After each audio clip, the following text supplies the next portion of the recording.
We haven't talked numbers in a while, I feel like, on this stream, so let's talk some numbers. According to Insider Gaming, nearly 90% of developers surveyed said they hate premium. Well, I don't want to say hate. Specifically, the article says, when surveyed, they said premium games don't need microtransactions, meaning $70 games, $60 games do not need microtransactions.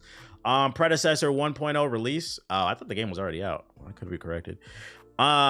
Which further reinforces what I've been preaching on this stream. I understand sometimes people get frustrated, but these developers are artists, and if I had to take a bet, I'd say most of them are good people. It's the suits. We got to learn the suits' names so we can bring the complaints to the suits.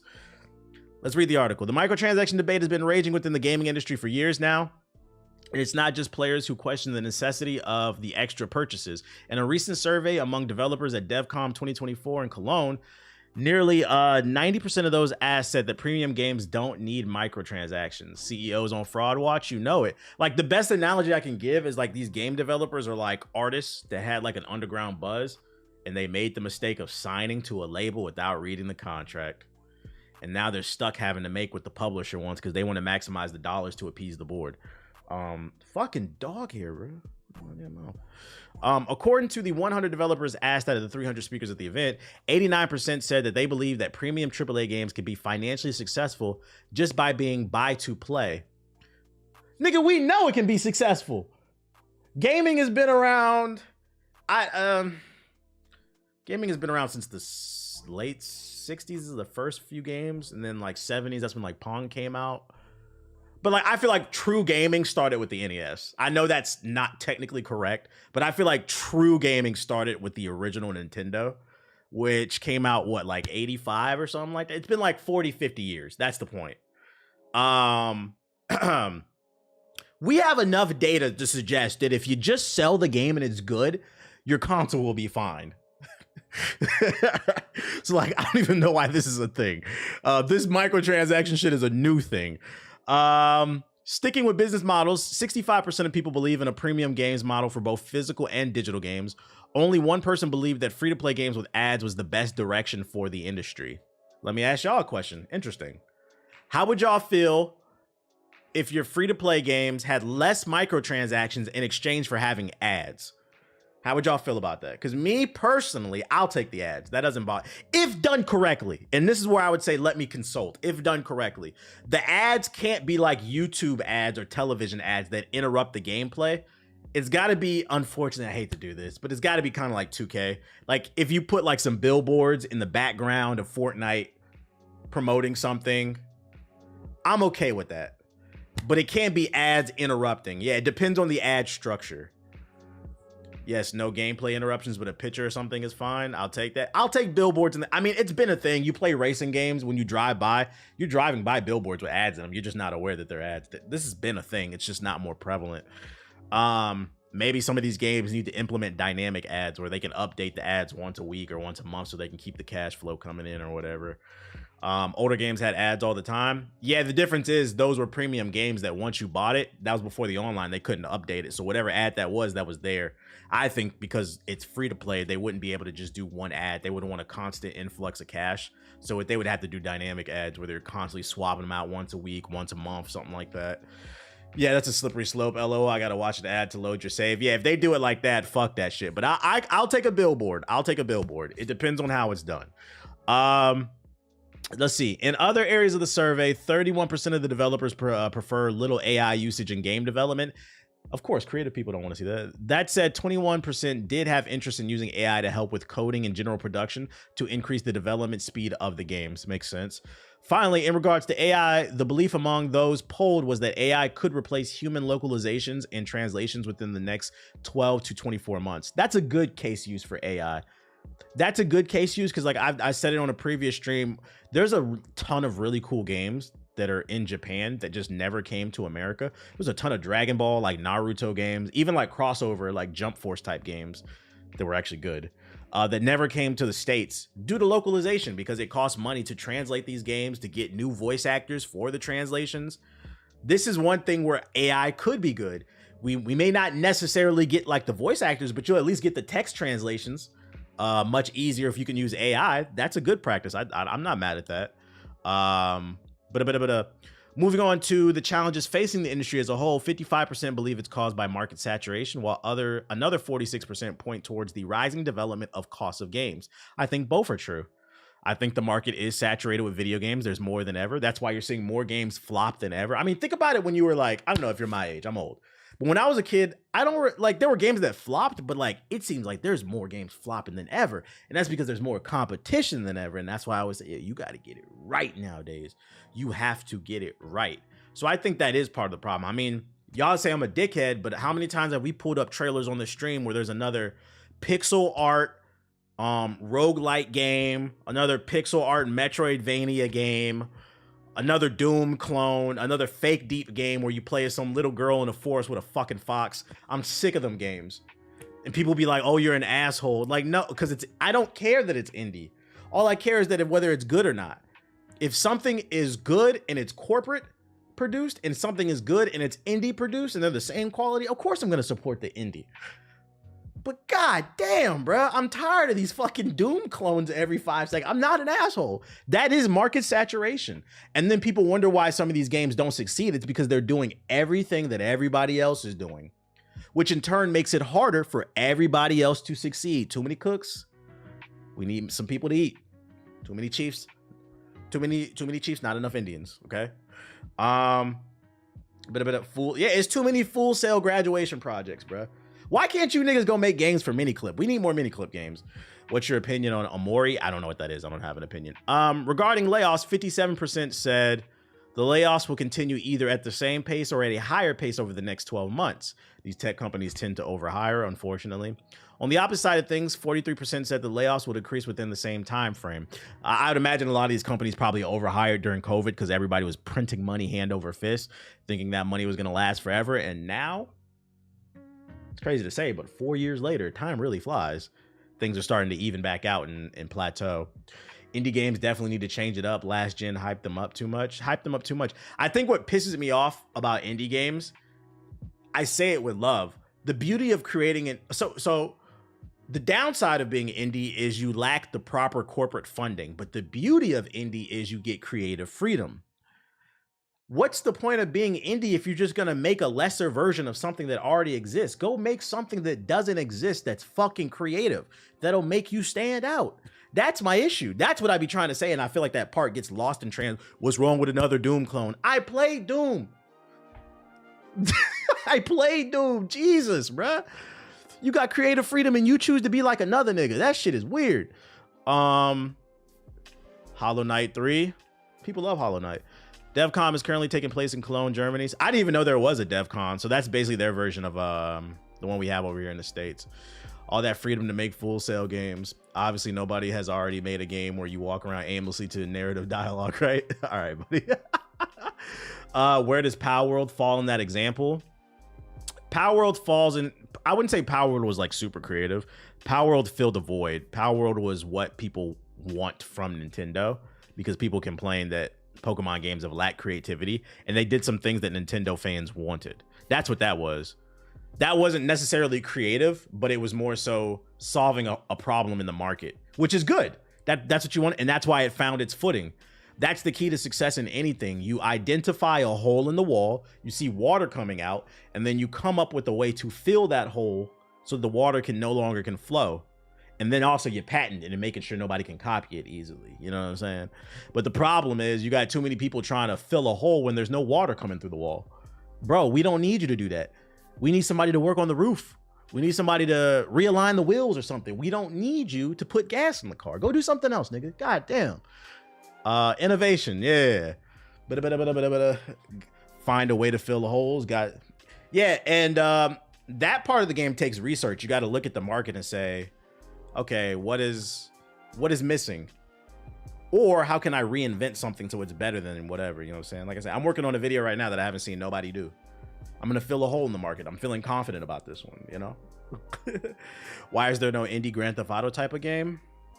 The closest thing is probably Gameloft with their fucking bootleg ass mobile versions, but those are very what's the word I'm looking for? Very ambitious. They cost a lot of money. Probably too much. Silent Hill. Apparently some gameplay's been floating around. GameSpot got a chance to check it out.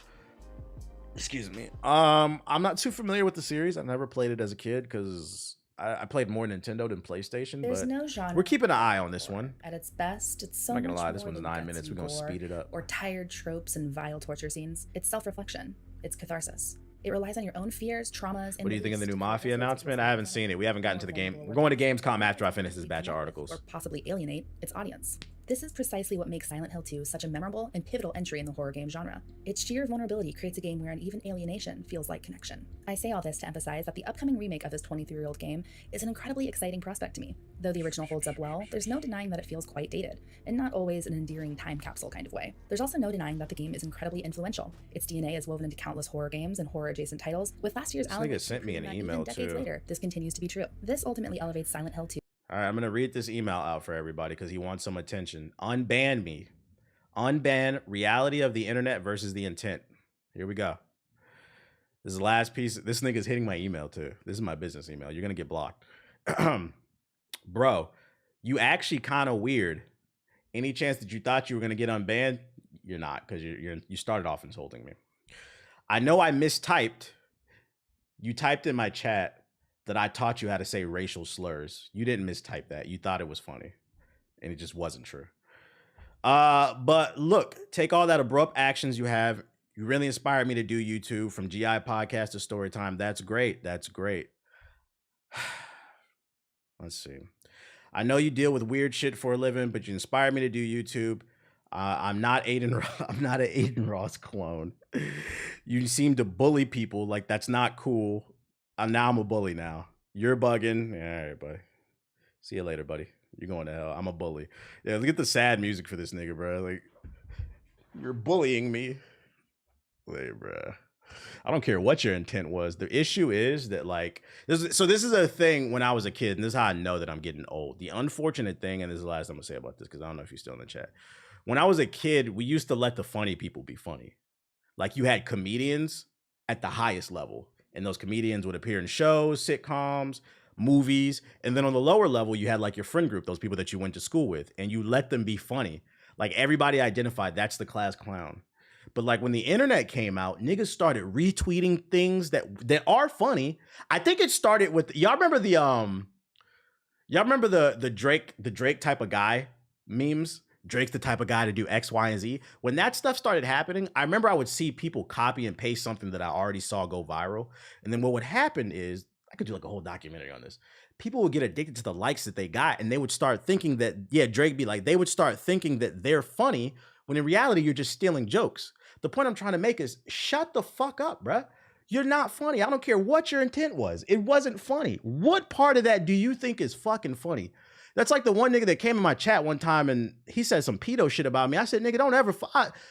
That's the type of shit, if I saw you, and I'm not talking about this guy right here, but the pedo shit, I would have slapped you in real life.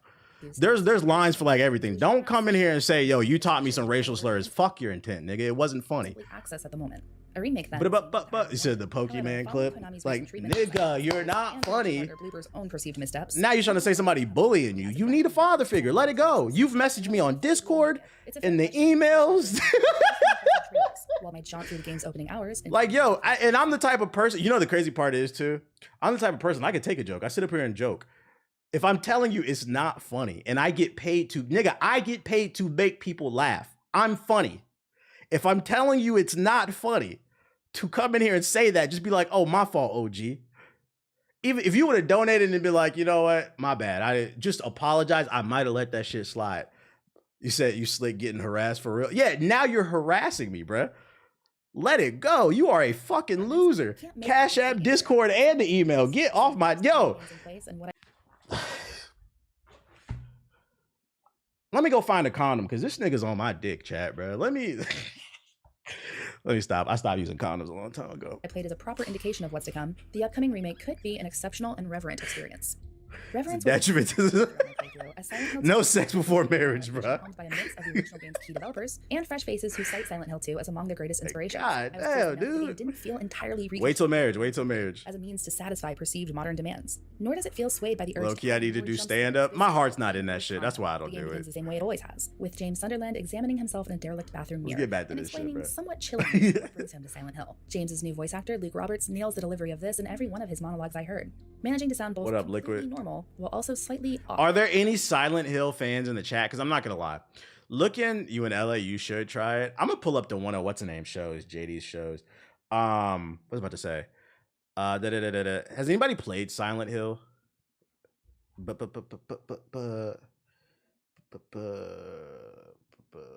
Let's see.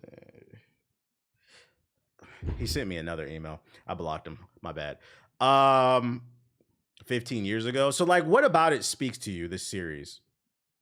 Freaking, because like, I'm not gonna lie, I'm looking at the gameplay. He looks like bootleg Leon. He's just kind of walking around. Like, is it actually genuinely scary? Dissociative. It's ridiculous. Couldn't possibly be true. That's what I keep telling myself.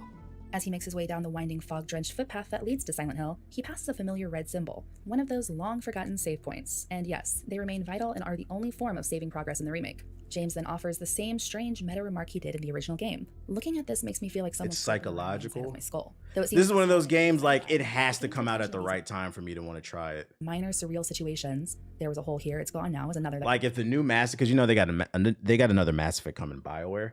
Like, if the new Mass Effect comes out the same day, I'm not playing this shit. Mind and is still present, feels like proof that the team understands how these quiet moments ultimately establish a more extreme level of dread than a high-fidelity Pyramid Head jumpscare might. In fact, just the sheer retention of the game's opening slow burn feels like a triumph. Silent Hill 2 earns and relies upon the way its opening minutes and the grotesque creatures found within them. Oh, what the fuck was that? And relies upon the way its opening Is it, you're never gonna catch me? the greased up deaf guy. crawl. Similarly, the team repeatedly noted that Silent Hill 2 is not a combat-oriented game. It is not fast-paced, it is not punchy. The same can be said for its remake, which improves upon combat and making things a bit more fluid and adding an extremely helpful dodge button and an aiming reticle, but it does not necessarily overhaul the overall experience. For some, this could be frustrating, as it still has that light dusting of PS2 jank that something like the Resident Evil remakes have more or less done away with. However, I found that the remake's combat actually feels perfectly in service to the rest of the game. Part of what makes Silent Hill 2 as terrifying as it is are those small bursts of panic and tension that arise from its cumbersome combat. The remake seems to accept and build upon this. So it's purposely cumbersome. Away the more unruly and frustrating aspects. I don't know. Like, that's always been like an issue for me with like Resident Evil. It's hard. That's another reason. I think that's the reason I like Dead Space more than Resident Evil. And like, I can't speak on this because I never played it. But like, Dead Space felt good when you played it as like a shooter, but it was still scary. Like, I get that it's purposely supposed to be clunky, but for me personally, it's just not for me, I feel like.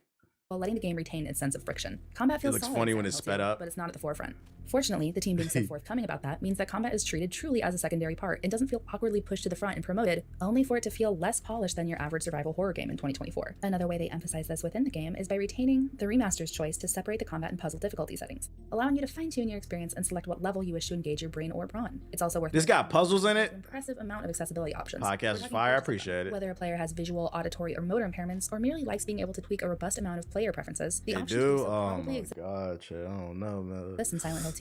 This is just another way that Silent Hill 2 emphasizes constant, meaningful upgrades rather than embracing complete AAA modernity at any cost. Of course, I can't gloss over the most drastic of all these changes, the game's visuals. With the recent ongoing wave of remasters, remakes, and the like, the number one thing that I ask myself when playing these games is, does this feel like an attempt to make things sleek and modern, or did they successfully create the bridge between what was once there and how my imagination expanded it when I played it all those years ago? The Silent Hill 2 remake does the latter, and it does so exceedingly well. Oh, this shit is scary.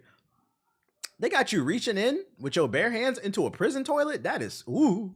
This is a welcome surprise, Got Cucamongus all on his fist. considering how rough some of the trailers published by Konami and Bloober look. The Silent Hill 2 remake is a gorgeous game that doesn't abandon the grime, grotesquerie, and yes, fog that made the original game so mesmerizing. In fact, it regularly amps it up. Locations are expanded upon with a handful of new buildings and eerie shots to Equalize walk through, speed, and plenty of objects and smaller details that make the world seem more grounded in reality, even if that reality is one of horrific isolation. Neely's bar, for example, no longer feels like merely a small, derelict cube, but looks like an actual abandoned bar, and as you stumble upon notes from off-kilter former residents, these locations transform into places with greater meaning. And yet, everything still feels the same. It still feels like Silent Hill, suffocating, a place where the air feels It looks interesting though. metallic scent, and its people hellish cerebral. I like the places. art Though there direction. was some level of uncertainty around the game's character models. Those I encountered, while not on the same level as the game's environments, You know, Silent Hill is based off a real place. Let me guess, Cleveland. looked looks surprisingly good. Though Angela's appearance in trailers seemed a bit off, to put it lightly, I found that her movements and VO were not particularly jarring in the game. And yet, what impressed me more than anything I've listed so far was the game's music and audio.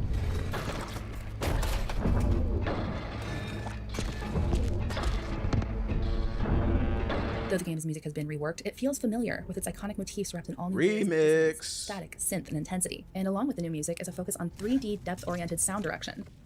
I get the gist of it. When does this come out? Let's see. Silent Hill 2 remake release date October. Ooh, yeah. Chat. Let's see, October 2024 game releases. October. What's coming out around that time? Let's see. See, Sword Art Online, I can't play it. Let me stop. Dragon Ball's coming out.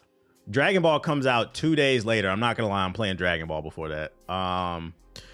So yeah, this one might get put on the back burner, catch it on a sale or something. Super Mario Party Jamboree, let's go. It's based in Pennsylvania. What is that? I've never heard of that town. Centralia, Pennsylvania. What is that, like outside Philly or some shit? Black Ops comes out in October, does it? Where's it at? Like, oh, it does. That comes out later, the 25th. Yeah, not gonna lie, Black Ops and Call of, and I'm not gonna lie, we're probably gonna be on Call of Duty heavy. Not Call of Duty, but Dragon Ball. Well, Call of Duty, yeah. But we're probably gonna be on Dragon Ball heavy. We got to come up with our best builds. Best Goku build. Oh wait, does Sean? Oh yeah, Sean comes out to say it's Call of Duty. How can I forget? Oh no. Yeah, not gonna lie, that shit on the back burner. Not gonna lie. How could I'm sorry, Sonic, I betrayed you. Oh shit, Just Dance? Shut the fuck up, bro. Just Dance, oh man, 2025 edition. I think because nobody gives a fuck about these games outside of the community. Like, a real conversation needs to be had. Like, how does Ubisoft get away with putting these games out? This shit is the dance version of fucking 2K, bro. I'd argue it's worse. Because at least with 2K and Madden, they try to put new gameplay features in there. This shit ain't nothing but a damn playlist update. Just Dance 2025 Rap Caviar Edition. Fuck out of here, bro.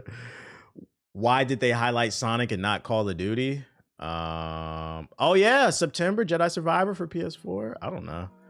I think they was just linking it because you could pre-order, or it's to their articles. Yeah, they have articles. That's all it is. What else I got for you? Oh, Black Myth Wukong, which we are playing today, is breaking records. Not like us, Dance Edition.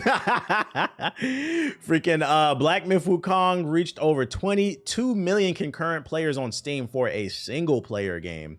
What's it at now? Steam DB, Black Myth Wukong. It's the middle of the day, so it might be lower, but like, it passed Power World. There's 200,000 playing right now. It peaked at 2.2 million. That's crazy. It passed Power World. I think it's number 2 or number 3 in terms of Steam. It's 4 million sold.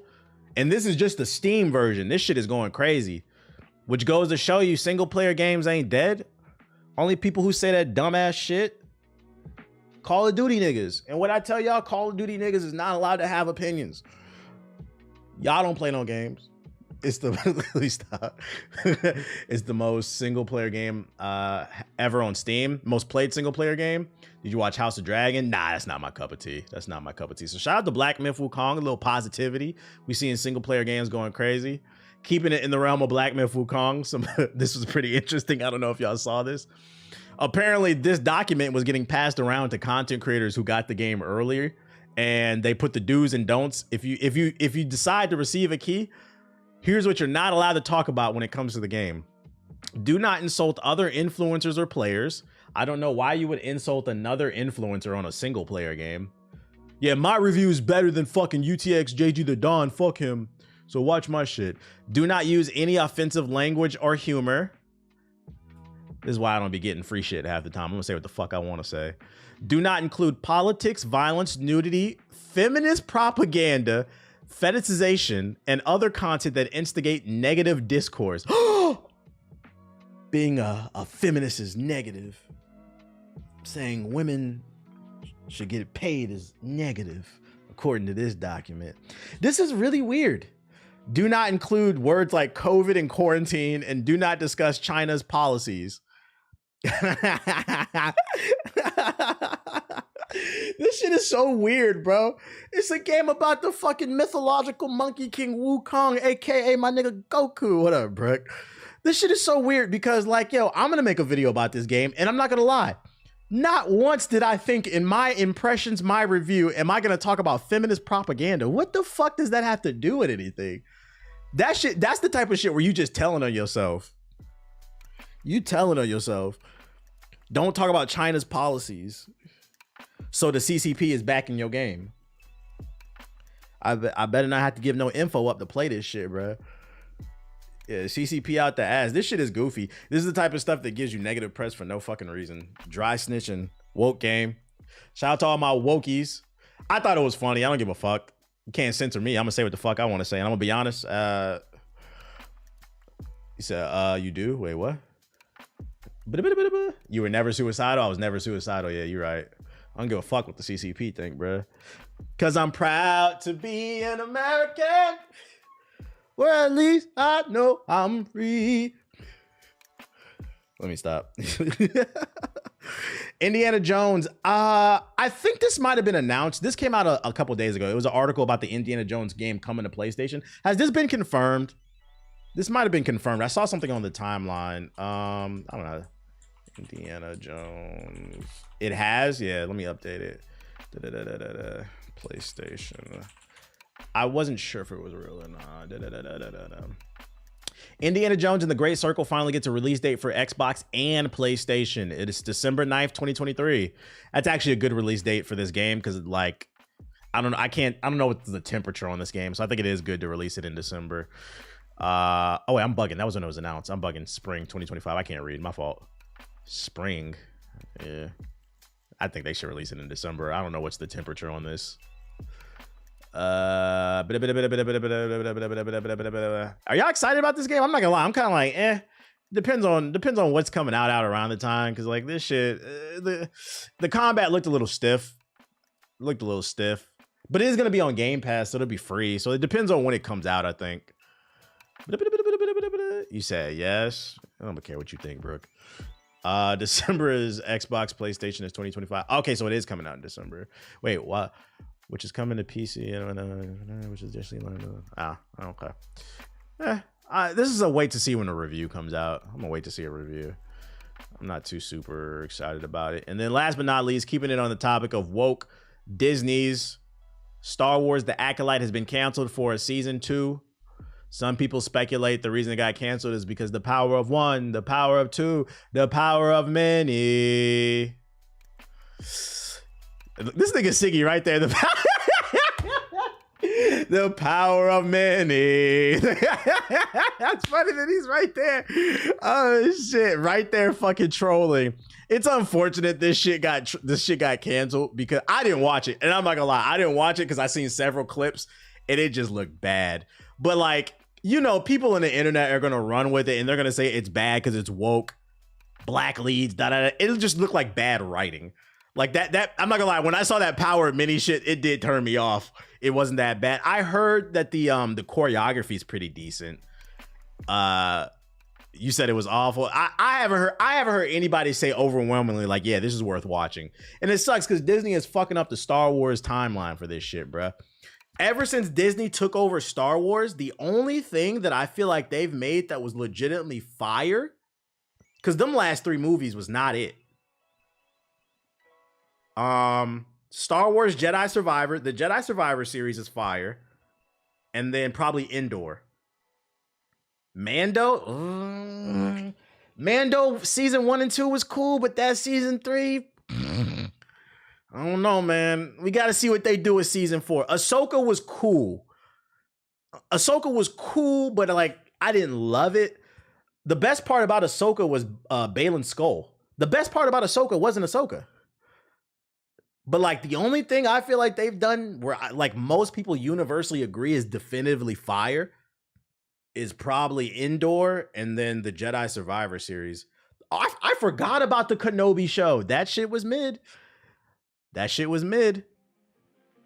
Like, Disney might need to give up Star Wars. Like, they're just fucking up the timeline, bro. Rogue One was fire. No, it wasn't, nigga. Stop. Rogue One was okay. Let's be real. The best part of Rogue One was the last 30 seconds of the movie. Cut it out. Cut it out. Cut it out. That's what y'all like. When Vader showed up, and that shit was fire. I'm not gonna lie. That shit was fire. Rogue One, when Darth Vader showed up at the end, was probably the best Darth Vader scene we've seen in cinema. But the movie as a whole, it was alright. It was like a 7 out of 10. It was cool, but you know, fire. I don't know. Nah, that's an L take. Well, fuck y'all too. Like, let me stop. Oh my God, Star Wars Outlaws is coming out. The point I'm trying, I think we can still all agree. Overall, since Disney's purchase of Star Wars, they've muddied the timeline and it's been very inconsistent. There's nothing, the fact that we're even debating this, there hasn't been much that's like, yo, that's definitively fire. Disney needs to get it together, bruh. They need to get it together. Yeah, they should give it to someone else. They are fucking shit up. I'm personally tired of them exploiting the original trilogy. Just as much as I love Cal Kestis, he really fucks up the timeline and how they're going to implement him into the storyline, and they keep implementing all these different characters. They need to get it together for the next trilogy so they can find a way to milk that instead of the old shit. Nah, you're right on Disney. They ruined the franchise, but Rogue One was peak. Maybe I need to watch it again. I just remember thinking it was maybe I need to watch it again. I don't know. I got to get somebody into Star Wars. Shout out to the 900 people. The next trilogy, they already confirmed they're working on another trilogy. And the rumor is that Rey might come back. And if she does, I'm not watching that shit. I'll allegedly watch it, but I ain't watching it. I ain't paying for it. Nothing was muddied with Acolyte. People were going off something that wasn't even canon. True. Kyle Kestis is fire. No, he's a fire character. I like him. But it still fucks up the timeline. Like, you do have to take that into consideration.